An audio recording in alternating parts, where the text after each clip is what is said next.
Imbis na bumiyahe patungo New York para sa United Nations General Assembly, mas piniling tutukan ni Pangulong Ferdinand R. Marcos Jr. ang mga pangunahing issue sa bansa. Positibo ang naging pananaw nito o dito ng isang political analyst na patunay daw ng seryosong pamumuno. Ang detalye sa report ni Kenneth Pasyente.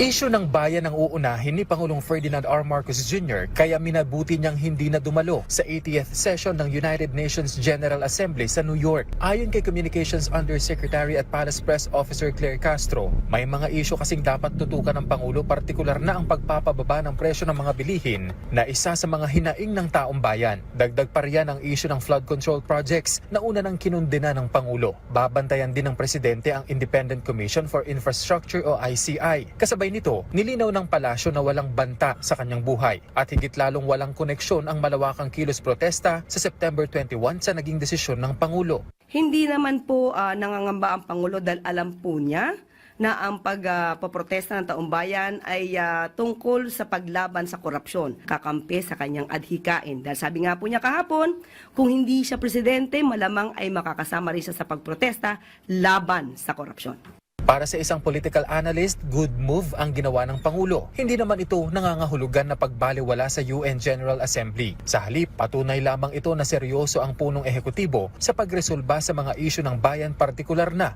sa flood control. He is not taking these things lightly.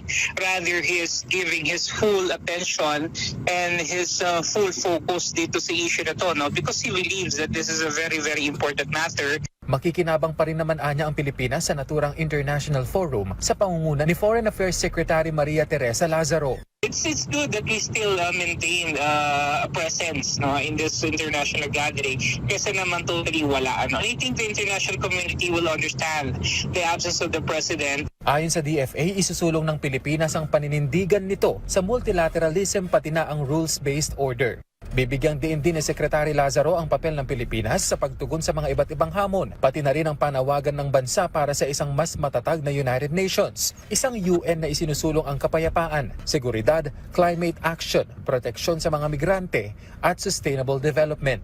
Kasama ang iba pang opisyal ng pamahalaan ng Pilipinas, makikibahagi si Lazaro sa high-level meetings sa mga mahalagang issue tulad ng artificial intelligence, climate financing, migration, biodiversity at maritime security.